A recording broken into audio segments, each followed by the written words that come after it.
The last night train.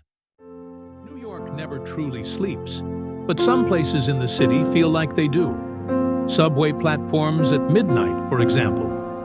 That's where Jack Miller found himself, standing alone under the sickly yellow lights of the Lexington Avenue station, waiting for the last train home. He checked his watch. 12:43 a.m. He had stayed late at the office again, crunching numbers, answering emails, drowning in corporate monotony. Now, all he wanted was to go home, collapse into bed, and forget this long, god-awful day. The tunnel exhaled a gust of stale air, signaling an approaching train. Jack sighed in relief. But as the distant headlights grew closer, a strange sensation crept up his spine, like a whisper in his bones, telling him something wasn't quite right. The train screeched to a halt. The doors slid open. Inside, the car was nearly empty. Just a handful of passengers, scattered like forgotten dolls.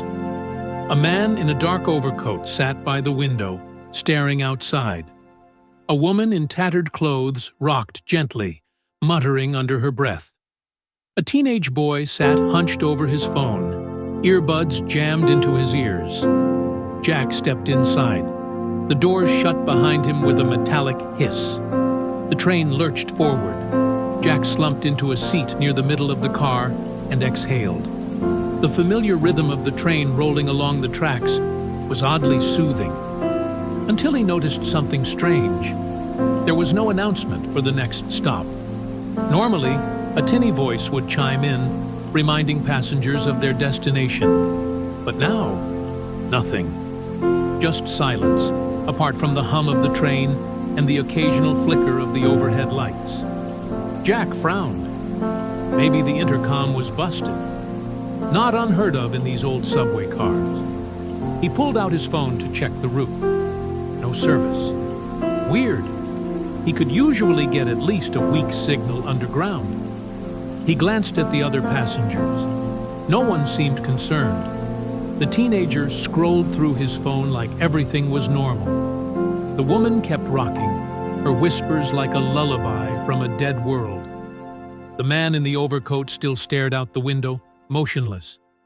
Jack swallowed hard. The train rumbled into a station. Jack glanced outside. No ads, no maps, no graffiti. The platform was disturbingly clean, almost sterile. And the name on the sign? It wasn't a real station. He was sure of that. Terminal 0. What the hell? He muttered. The doors stayed shut. No one got on. No one got off. Then the train moved again. Jack's pulse quickened.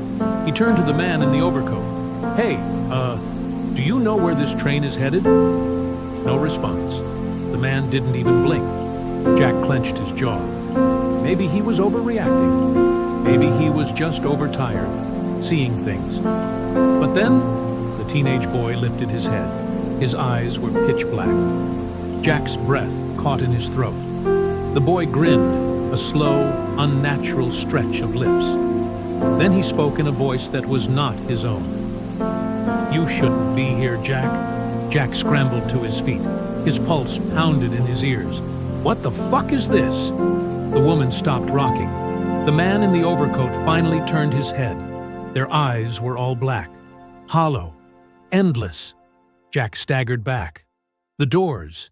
He had to get to the doors. He rushed forward, slamming his fists against the metal, but they wouldn't budge.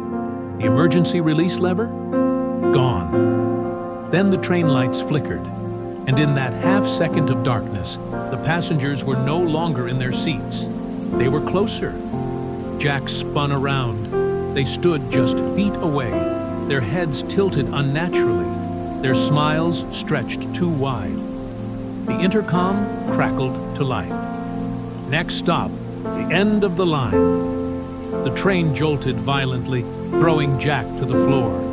He gasped as icy fingers grazed his arm. Scrambling up, he sprinted toward the next car. The door wouldn't open. He turned back. They were inches away now. The teenager reached out, fingers elongating, skin turning gray and cracked. The woman's mouth opened, too wide, an abyss of rotting teeth and blackness.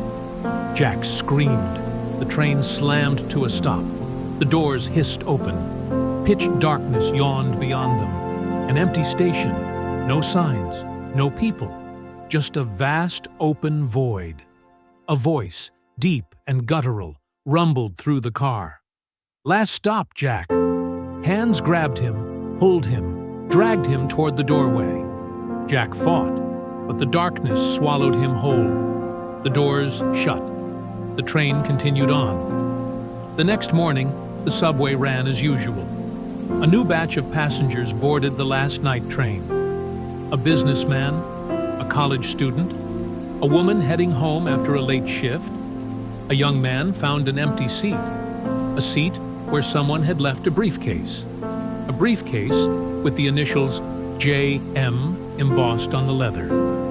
The train doors closed, and the journey continued.